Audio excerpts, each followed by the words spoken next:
I've always been really good at numbers and tied that into something that's meaningful. And I was never really a thing for formal education. My parents wanted me to go to school. They forced me to fill out the application. So I'm really glad I did. I got a finance degree as quick as I could in 3 years, 3.5 years at Tennessee. And then I got the heck out. And I said, I'm really good at numbers. How do I go make money? And that's the only thought I gave to it. So I took a job offer in Atlanta, worked for a financial company, found out really quick that corporate America and I didn't mesh. And I opened up a financial firm in 2008 and was wildly successful, the fastest growing financial services firm, yada, in 2017, and had great employees, made a lot of money, but something wasn't there. So I stepped down and hired a president, and it took 2 years to really look at myself and say, David, what is important to you? Follow the passion, follow your loyalty, and the money will follow. And that's a byproduct in my eyes.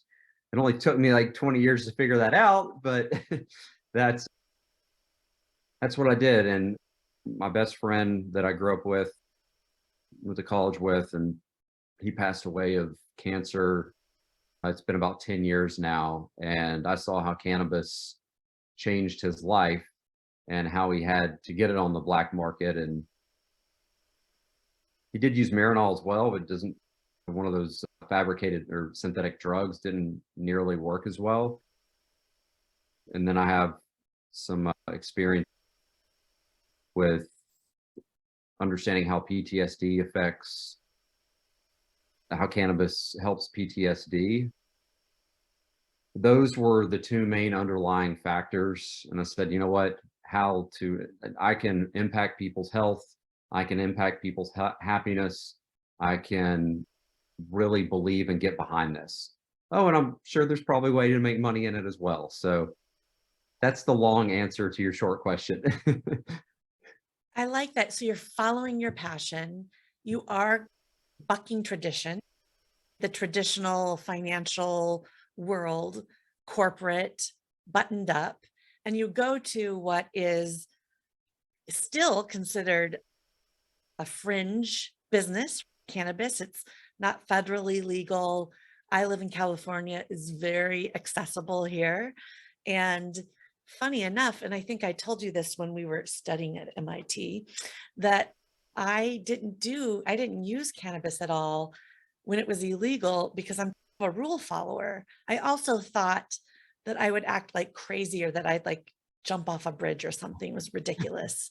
And of course now taking a gummy to go to sleep in 5 milligrams, it's not like I'm rocking and rolling, is absolutely acceptable to me and to everyone around me. What is the company? What do you focus on? FlowGardens is an indoor cultivation research and development facility. We're in East Tennessee.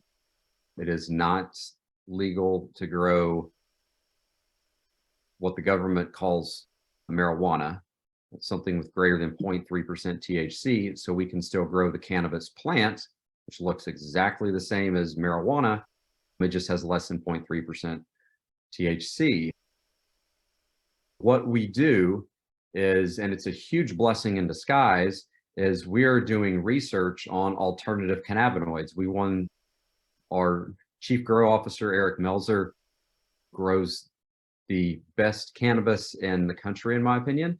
We won the Emerald Cup a couple months ago with some of his flower, which you know is in the Emerald Triangle there in San Francisco where you are. I think we were the only people not from San Francisco or California there. Everybody's jaws dropped whenever these boys from East Tennessee won the best flower. But anyway, digress. So it's a blessing in disguise because we are able to study and focus on our genetics and the chemotypes and phenotypes, what type of plants, what's in the plant, the cannabinoids and terpenes, not to go too deep into it. We're able to study that, and that is not the THC. That the THC is what gives you that, what everybody knows gives you that psychotropic or high. The CBD, the CBC, which is another one that he just found that has a high CBC percentage, just another alternative cannabinoid. So we're excited about that and how that interacts with all the different terpenes. That's the long answer again. So you said it's a blessing in disguise. Are you alluding to the fact that if you did have carte blanche to work on THC, that maybe your focus would be frayed or go to that, but because you're limited, you're now exploring these other places that other people aren't focusing on and coming up with incredible discoveries? Yeah, yeah. I'm sorry, Natasha. So we do indoor cultivation, so a very controlled environment. We're not growing huge fields. We're growing super premium, high quality cannabis in hydroponic living soil, a lot of different methods. We are able to focus on these alternative cannabinoids in the marketplace right now. You'll have people that you may have heard of, like Jungle Boy.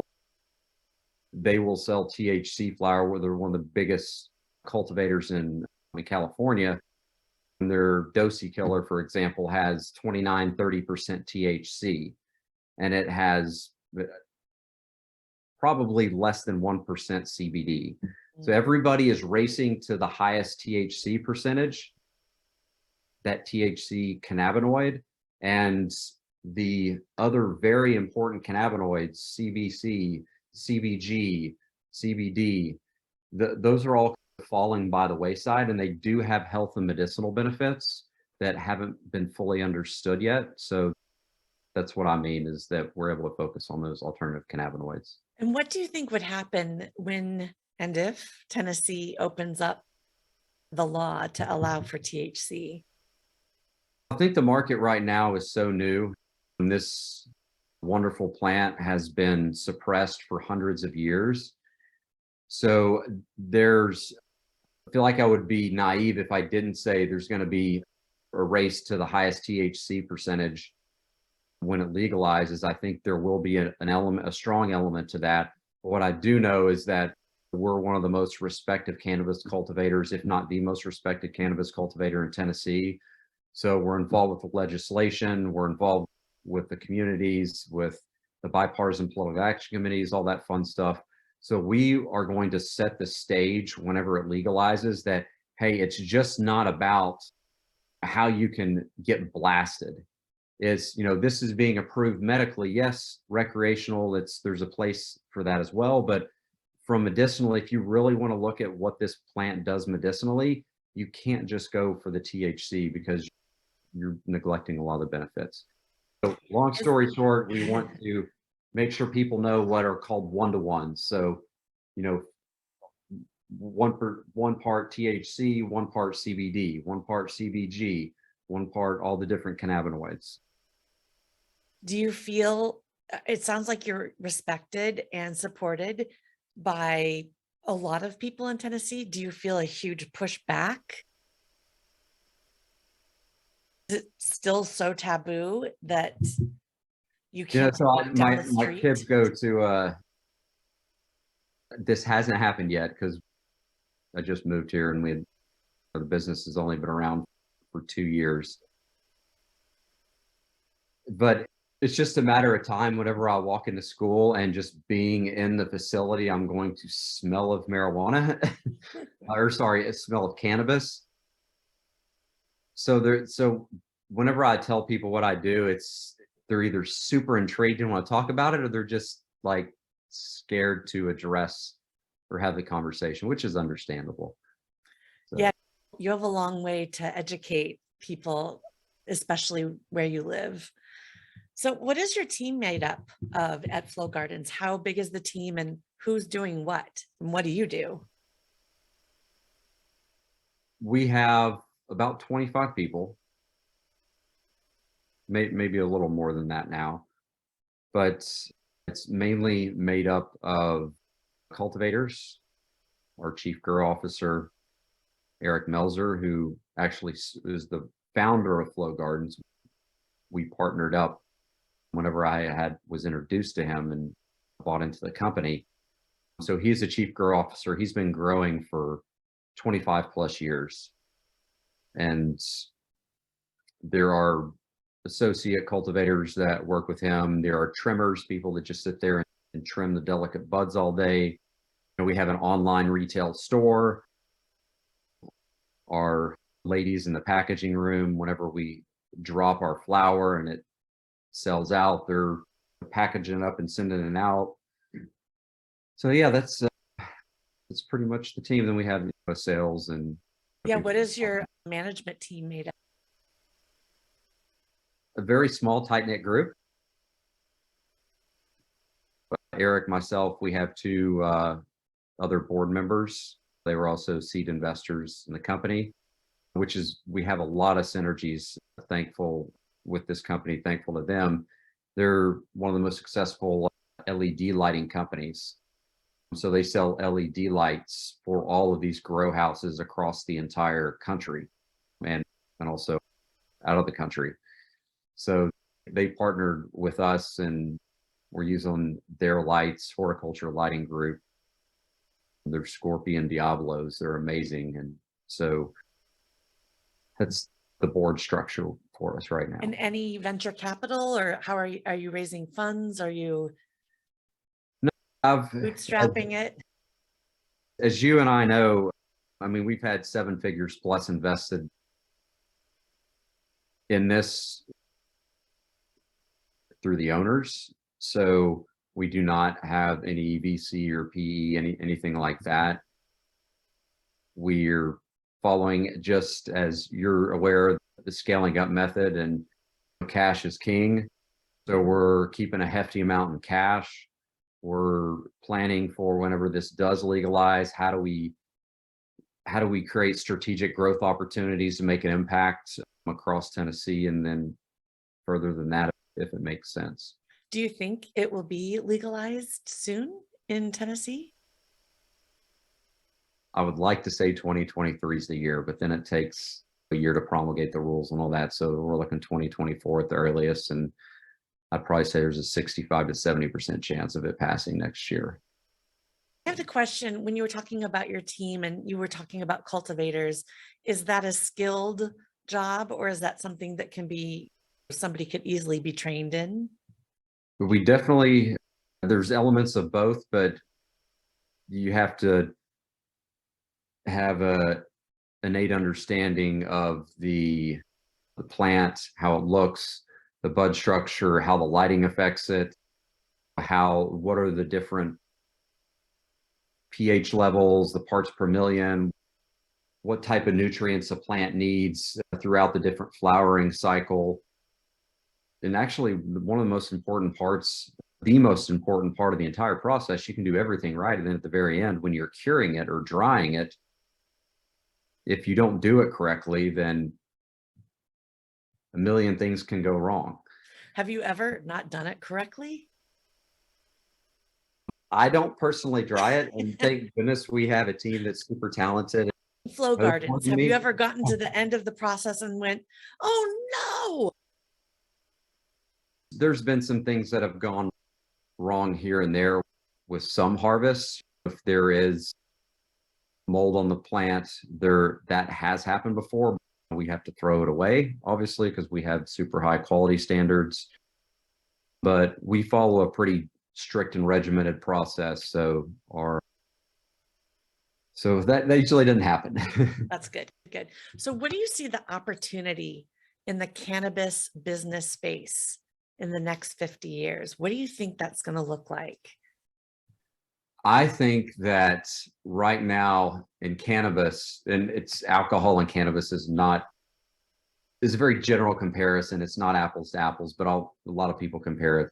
So I'll subside to that. So it's right now, everybody in cannabis is drinking Everclear.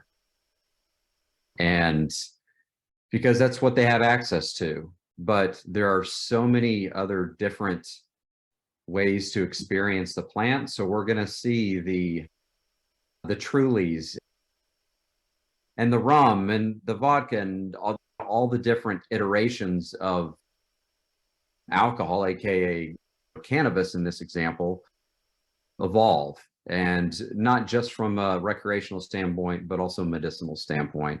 So I think in the next 50 years, the science and understanding the plant is going to be the big thing that evolves the marketplace. And how that evolves, I have no idea. And do you think big pharma is going to scoop it all up and really realize the potential? I mean, pharma is all about profit, and the medical world, doctors, MDs. Yeah, I think I would, again, I think I'd be naive if I said that big money's not going to come in, especially when it's federally descheduled. Mm. But we are in a very niche farm to table type economy now, and the cannabis is a tight knit community. Yeah, I definitely think big money will come in. Big pharma will definitely get their hands in the lobbying and In all 50 that. years, it has to be passing the federal, like that's a long time from now. I can't imagine that somebody's going to wake up and go, we are losing out on trillions of dollars of opportunity. Yeah, I agree with you. There's going to be big companies that come in for sure, but hopefully these smaller companies that have been around can band together and grow into those bigger companies that have a stronger purpose other than profit. Yeah. Please make that happen. So for this business, what are you focusing on right now to scale and grow it? Refining our systems, remaining financially stable, and just maintaining communication and trust within our team.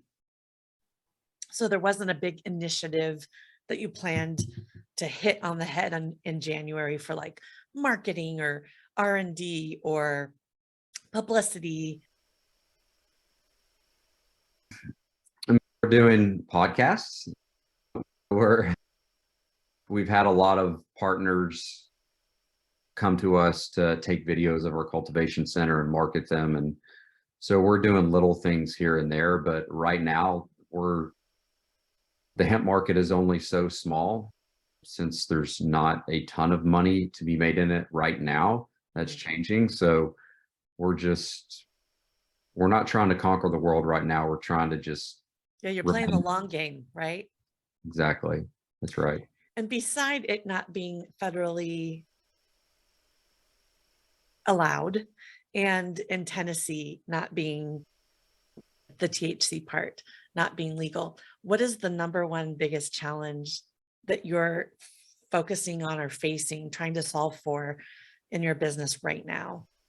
You said it. You hit the nail on the head. Is education, is educating the public, and also educating more so the older generations about the plant, removing some of those negative connotations and that stigmatism surrounded with the war on drugs and reefer madness, and a lot of that's just honestly poisoned older generations' minds.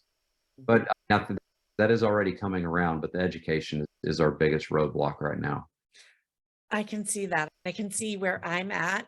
A lot of different generations of people are coming around to it, but in other places, I live in a bubble, right? In other places, they might not be there. And I really see, especially with the medicinal side, elderly people being able to take advantage of this for a better life. Do you agree with that? Yeah, I do. And that's one of the things that makes me really nervous, is it's not federally legal here. So there's this, for lack of a better word, synthetic cannabinoid called Delta 8 that's out there. And anyone can go, and I don't know whether it's good, whether it's not long term, it hasn't been around long enough, but there are all these different CBD and vape shops out there that sell Delta 8, and the product is not regulated. I think you have to be 18 or 21 years old to buy it, but these companies aren't regulated. But the reason I say that is the older generations that have very serious back problems, very serious pain problems, they go in and they buy this Delta 8 and they're hoping that the dosage is right, that it, all these things, because it's helping relieve their pain because they don't want to use opioids. They should not be using opioids, probably. I am not a doctor, but I see that as being a very intense situation challenge. Yeah. Is there anything that you would love to tell anyone listening to this podcast that we haven't covered? Other than this plant is, it truly changes people's lives, and, you know, allowing the people to decide and have their own choices. So this plant can, which is found in nature, obviously, can do its job the way people want it to, is the main thing I want people to know. Cool. That's it. You're done, David. Thank you. Hopefully I didn't get too detailed or